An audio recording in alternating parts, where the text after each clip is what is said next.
What's going on? Welcome to my channel. My name is Lance, or Pro-Solutionist. Before we get into the topic video today, I wanted to explain why do I call myself the Pro-Solutionist. I looked around and I saw the most successful people, they are solving problems. I'm thinking, in order for me to be successful, I must solve problems in my life. And I want to take that even further, and that is, while I'm solving the problems in my life, I would like to solve other people's problems. For those that don't know, I'm a mental health therapist and I deal with anxiety, depression, bipolar, schizophrenia, and also marriage and family, kids, any issues. I help people come to terms or solve issues in their life so they can have a better quality of life. And this is what these videos are about. Solving one issue that I believe that the world has. And that's the topic of today. Here we go. All right. So this will be number 1 of 100 videos. 100 videos! 100 videos! So after this, I got 99 more videos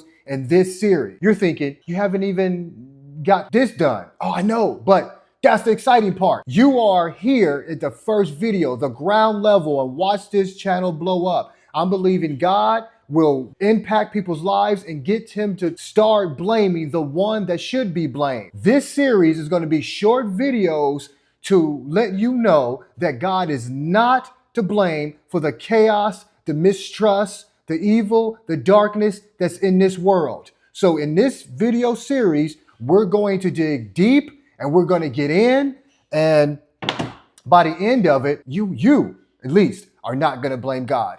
And the people around you, when they start blaming God, you're going to have an answer for them. And just in case you forget, the book is 100 Reasons Why It's Not God's Fault. It's right behind me, and you can get that on Amazon. Bless yourself, bless others. Because I'm telling you, one big reason why I believe that the world is in the state that it's in is because people are blaming God. Like, God was this, why is this happening? This happened, it must not be no God. We're going to address all that, believe me. And I want to let you know that I'm very excited about this series. When I'm excited about things, as I'm sure you are, you get to talking, and I don't want to do that to you guys because I know you guys got lives, you guys got work and family and all these other things. So if you catch me looking down and to the left, to the right, that's just my notes. I wrote some notes. I wrote some bullet points so I could stay on topic. Before we go further, this is for the people who don't believe in God or don't even have the possibility that there is a God. I need you to stop right here. Whoa there! Slow down. This is a stop zone. No rushing. And I need you to go watch the video that I'm going to put up, and that's going to explain why God exists and the proof that we have that God exists. Once you at least change your mind a little bit to the possibility there could be, then you can join us for the 99 more videos that we got. For those of you who do believe in God or believe that there's a possibility or open to the possibility there is a God, then I say continue, because this series, you're not going to understand anything I'm saying if you don't believe in God at all or don't even think there is a God. No judgment. Just go watch that video and return back to us. We'll see you there. Okay, here it is. All right, so this is what we've been waiting on. This is what I've been waiting on. Yes! Woo! Let's go! I'm fired up! I'm ready! This is one reason, or the first reason why it's not God's fault. These are not in a particular order, but this is just the first reason why you should not blame God. Chapter 1, ignored wisdom, chosen pain. The first reason is simple but brutal. How do we ignore God's wisdom and then blame him when we suffer the consequences? You're thinking, God didn't give me no wisdom. Where's the wisdom at? I'll tell you. The book of Proverbs. The book of Proverbs is nothing but wisdom, so that you can avoid the consequences that you see people fall into every day. You read that book, you get that book inside of you, your consequences or the negative things that you experience in life will be less. I gotta ask, who wouldn't like less consequences in their life? Because we are human and because we live in this world, we're always going to get some type of consequence because we're not perfect. But if you can lessen the consequences in your life, why wouldn't you be up for it? The whole book of Proverbs is a book on how to live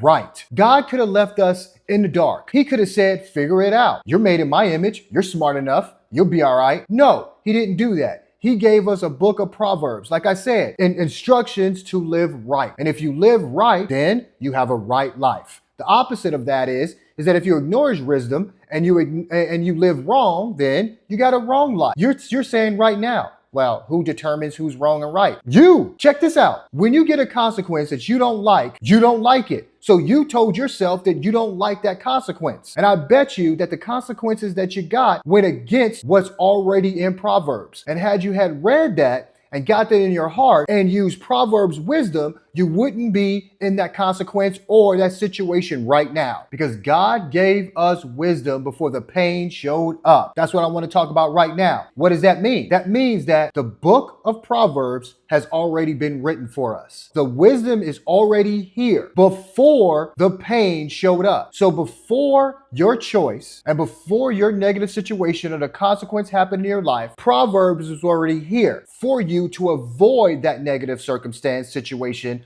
or consequence. The situations that we find ourselves in already, it's already done. But Proverbs will help you stay away from or limit the consequences in the future. And like I said before, who wouldn't want to limit consequences in their life? If that sounds like you, Proverbs is the book for you. Proverbs is the book for everyone. The next point I want to bring attention to is Proverbs is like a map. And if you do not follow the map, then how are you going to blame the map maker?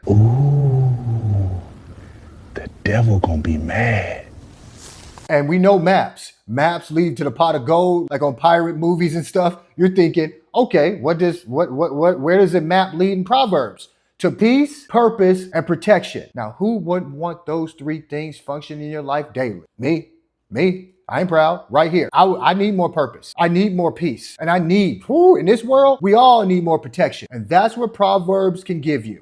So what does all this mean in short? God is not to blame because we're not in the dark because he left us there. We're in the dark because we refuse to see the light. That is the thought process. That logic right there says it. We're not in the dark because he put us there. We're there because we choose to do what we want to do every day. And when you do what you want to do, then you get sometimes good and you get bad. But that's by accident. Wouldn't you want to live a more purposely driven life, that you are making decisions based on a map that works and not just, let's see if that works out? That is not how you want to do it. If this is a chess game between any two people, I hope they have a strategy. They're not just moving haphazardly. They're not just moving like this. Ooh, I hope this is a good move. But that's how people move. Wouldn't you want to move with strategy? And that's what Proverbs is. Strategy on how to move. So you're not moving with question. You're not moving with fear. You're moving with purpose. You're moving with courage. You know that you are moving in the alignment of God, and you know that you're moving with proven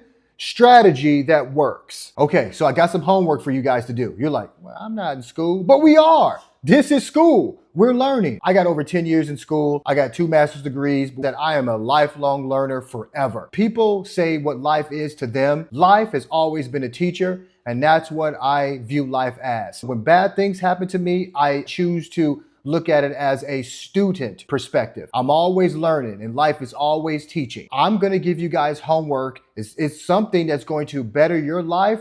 So be excited about it. I want you to start with small integrity-based choices this week. But before we get into that, I want to define integrity so you know exactly what type of choices that I need you to make. And I've heard that integrity is doing the right thing even when no one's looking. But here's another definition also. The quality of being honest and having strong moral principles or moral uprightness. Here's another one. The quality of being honest and having strong moral and ethical principles that consistently guides one's action, even when no one is looking. So there you go. That backed what I just said up. So those are the type of choices that I need you to make. Example of this is keep your word, no matter what, even in the small things. Let's just do that for a week. If you say you're going to do something, if you say you're going to show up for somebody, start there. And to give you a verse that backs the homework up, we're going to look at Proverbs 10:9. Whoever walks in integrity walks securely, but whoever takes a crooked path will be found out. Let's just use that verse real quick. For those of you who are not totally sold on Proverbs, let's just look at that verse and see how true that is. Whoever walks in integrity walks securely. When you know that your word means something and you are an honest person, when you give your word, you walk in security knowing that you're going to do exactly what you say you're going to do. On the flip side of that, somebody that hears you give your word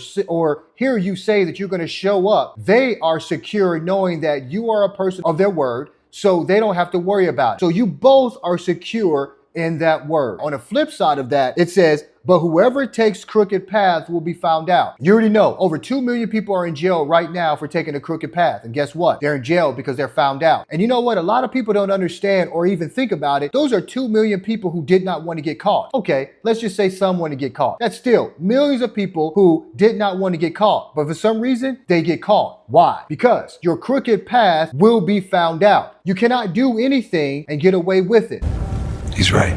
Yeah, he's right. People say, well, what about people who haven't got caught yet? And if you did not know this, before every crime or before every crooked path, there's a thought process that had to go before that action. So they're already caught. They're already caught in that crooked way of thinking. So you can't think about everything as so black and white, like they haven't been caught by the police or they're not in jail. They're caught in a mindset that doesn't allow them to be free. So they're already caught. The second part of the homework that goes along with integrity is I want you guys to work on being honest, even when it's inconvenient. Personally, I believe that it's more likely for a person not to be honest or upfront if they're not honest and truthful with themselves. Start to be truthful about yourself first, because I don't believe that you can really be truthful to others until you are truthful with yourself. So just sit down 5 minutes and just kind of think about your life and think about the things that you have lied to yourself about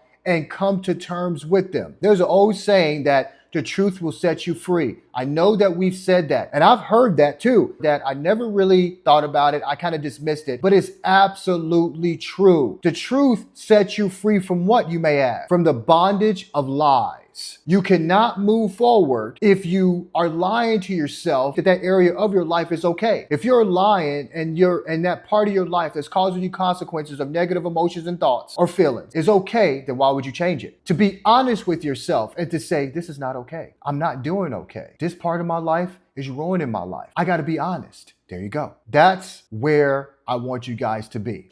Oh, we got through the first video, didn't we? You stuck with me. Man, I hope you guys got something. I hope I brought value to you, and I hope that you started to think about Proverbs a little differently, and I hope that you blame God a little less, or get you to start to think that God is not to blame because he gave us the book of Proverbs. Now, the next video, I was going to just cut it right there, but I want to give you guys a teaser, and I'm going to do that on every video so you know to subscribe. You know what the next video is going to be about. So it's going to be the second reason why it's not God's fault. And we'll be talking about, even from the very beginning in the Garden of Eden, God gave humanity guidance and not guilt. We'll look closely at that moment in Eden that revealed God's love, fairness, and warning. Remember, it's not God's fault. It's our choice to ignore his wisdom. If that hits you, please like, subscribe, and share with somebody that you think this video can help. Thank you, and I'll see you at the next video.